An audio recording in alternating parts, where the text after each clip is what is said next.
Hey everybody, welcome to another Instagram Live. My name is Pat. I'm one of the advisors in the Global Advising Center, so I work with students before they go overseas and advise them on the specific programs that they can take. Today we'll be speaking with our Scotland site director, Jeanna, and we'll talk a little bit about what it's like to live over in Scotland for a summer or semester.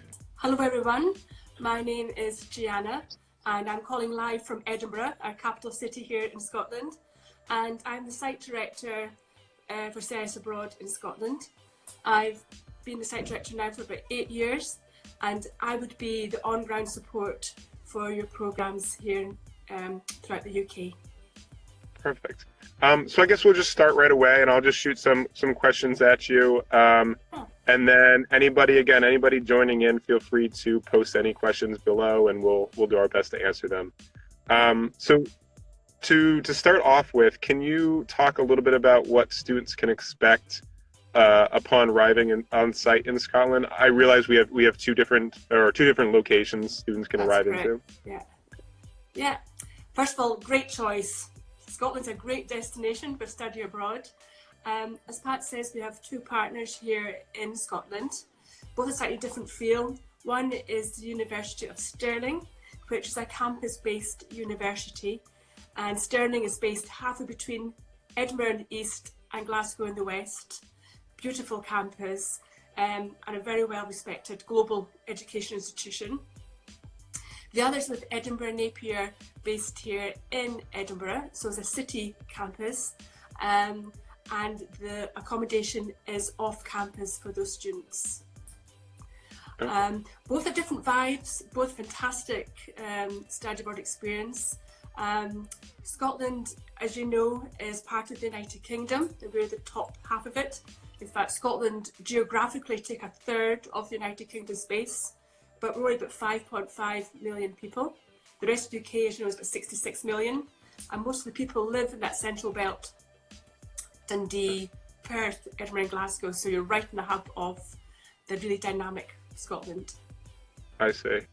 What in general do you pick the students up from the airport, and is there like any kind of welcome dinner or orientation? Yes, so we worked with both these partners for some years now, and we work with them so there's resident ambassadors to welcome you at the airport. So when you come through immigration, collect your bags, there'll be somebody there to meet you and direct you to taxis. Clearly, it's a very busy time, arrival weekend, so there'll be lots of students arriving at the main airport here in Edinburgh. Some of our students arrive in Stirling, regardless of the airport, whether it's direct from the United States or transfer via London. You'll be met here in Scotland and taken to your accommodation. I will see you that day on arrival for a welcome dinner. Most students don't feel like eating that first day, but it's good to meet up with your fellow colleagues and just to say hi and just to sort any glitches that may have arisen during your transit that day. Okay, perfect. And I guess we'll go to the housing. You mentioned that the housing is a little different between the two programs. I'll start with Edinburgh. Edinburgh have reinvested in the student experience here. We've got some way to go in the universities in the United Kingdom compared to back in the States and Canada. But they've built a purpose-built accommodation, beautiful accommodation in Bainfield. They range from 4 to 6 bedroom ensuite apartments with shared kitchen and living space, and it's really near the centre of town. Stirling likewise have got on-campus accommodation, and there's a spectrum whether you want to have a flat within town and share with 3 or 4 other students. It's a great way to know home students, or on campus. Again, they'll have a range to fit the budgets. Okay. And is there much to do like around the housing? So is there like a lot of can students go to stores, and are there shops around where they're going to be living? Regardless of the choice, really well serviced, yes. Mm-hmm. Stirling have a beautiful campus, as I said, and they're really lively students association clubs and societies, but they've got a small store on campus along with a bank, medical facilities, laundry facilities, right on your doorstep. And also those facilities are replicated in the town of Stirling if you choose that option. In Edinburgh, there's a store just below where accommodation is, and again, great infrastructure throughout. I should say, Pat, that we don't have a lunch stipend in any of our programmes here. So you'll be doing your own self-catering and cooking. Many students cater for themselves, have group flat meals, for example.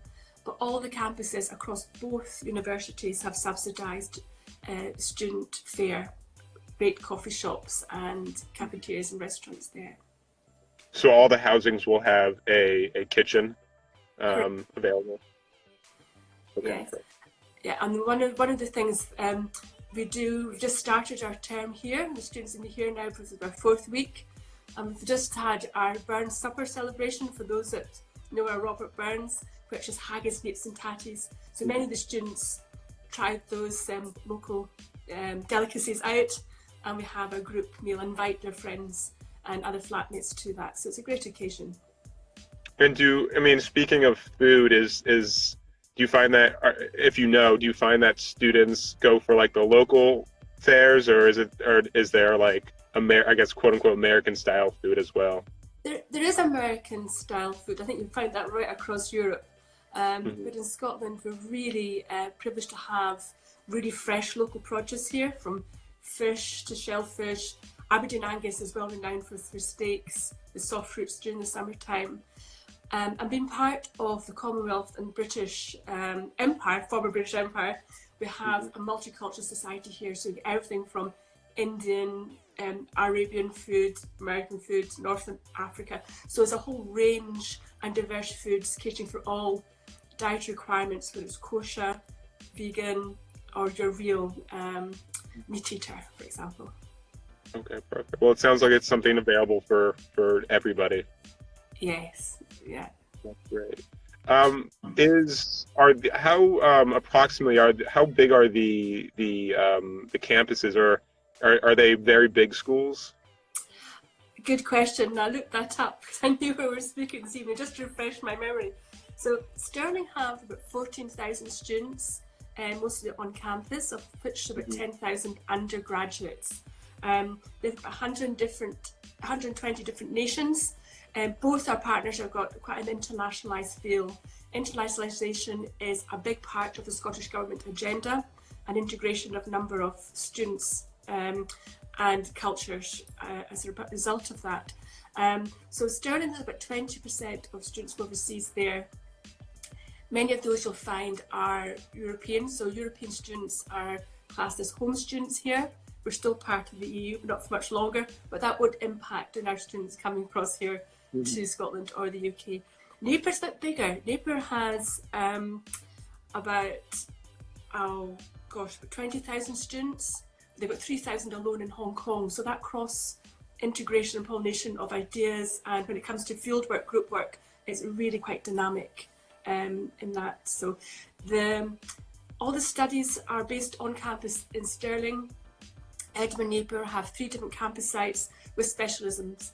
They have laboratories second to none out at South Hill. They've got whole wards full of mannequins for health practitioners, for example, sports science. A number of our Olympic athletes actually train out there in the chambers there prior to competition. So the facilities are bespoke to the discipline that our students are interested in. And do you find that one campus is one of the campuses like more, I guess, is one more spread out than the other one?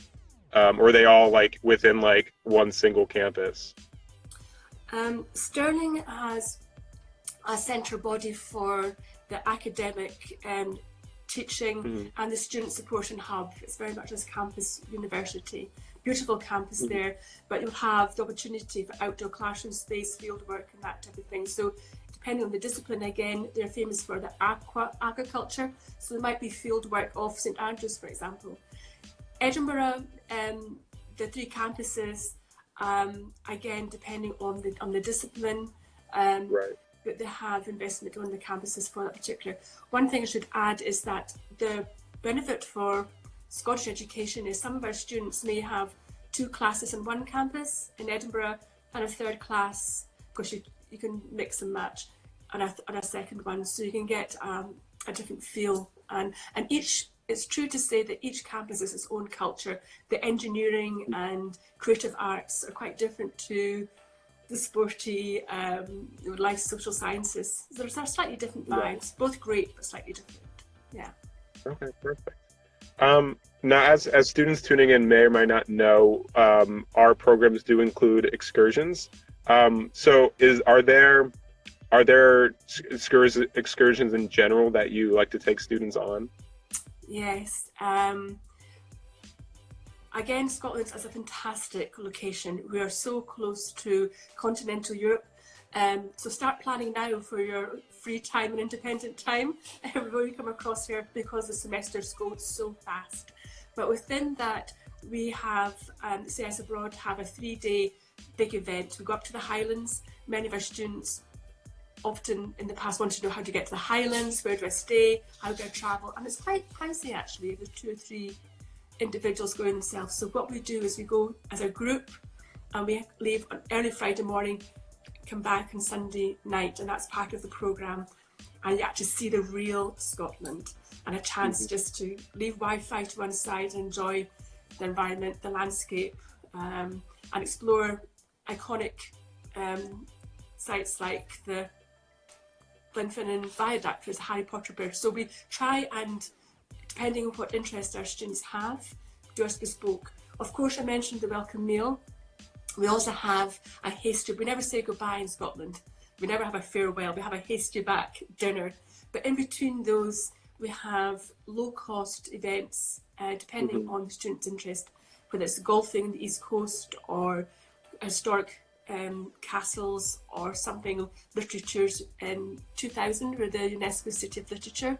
So there's many opportunities. We're the most haunted city in Europe, which a lot of students have to go on a ghost tour, for example. Right. So we can't obviously do everything, but one thing I'd like to mention, Pat, before we move on, is that we do support independent travel across Europe, and we have site directors in many of the major cities throughout Europe which can provide support. So for first-time travellers, CS Abroad can actually enable that. So a weekend in Prague, for example, or Paris. So many of our students take that opportunity while here. So my job is to balance that, enabling the independent activities and building in opt-in exercise events for those that choose not to travel over weekends. Okay. And is it possible, I mean, speaking of traveling, is it possible to do a long weekend and to a different country in Europe? Oh, absolutely. Last term, a couple of the boys did, I think it was 14 countries over the semester. And some of them were just a day away breaks and things. It really is affordable. Come across the Atlantic, you're just on your doorstep. Wow. We have got great public transport here, and most people do travel by bus, to and from campus. It's safe, reliable. But we also have a good bus network and train network across the continent. But there are companies like Skyscanner. Just check out the prices. If you're doing budgeting now, just thinking ahead for budgets. Flights direct from Edinburgh to Paris, an hour and a half. A train from the centre of Edinburgh to the centre of London, 4 hours, 20 minutes. And one of my students last week got a ticket to there for £27, which is about $34, for example. Was that round trip? I believe so, but she was on standby coming back. She assured me she had classes all sorted out, but yes. So it's being smart about it. And if you don't mind, doing very early starts or staying over on transfers at the airport, coming back, you can do it on a budget, definitely. Definitely. Wow, that's awesome. So as we finish up here, I guess one of my last questions for you is, do you find that a certain type of student goes for one university over the other in Scotland? You don't find that certain students go for certain universities? No, I have noticed a difference over the years. I have to say, Pat, our students are really well informed, and they come here. They're not coming here on a holiday. They know they want to get results for academic credits back home. So they are studious, but they also have fun. So there's not a typical student, far from it.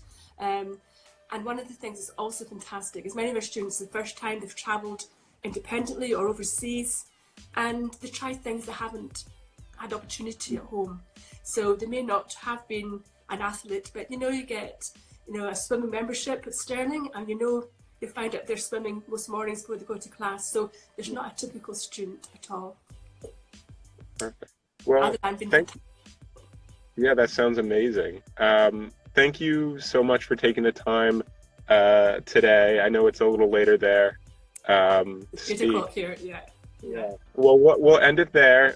Anybody joining in, feel free to give CIS Broad a call, or you can always send us an email. We'll be happy to answer any questions. And Jeanna, thanks again. We'll chat real soon. And thank you everyone for taking on the Scottish accent. I realised I was getting quite excited there at some point, so thank you again. Have a good day, everyone. Thanks. All right, bye-bye, Jeanna. Take care.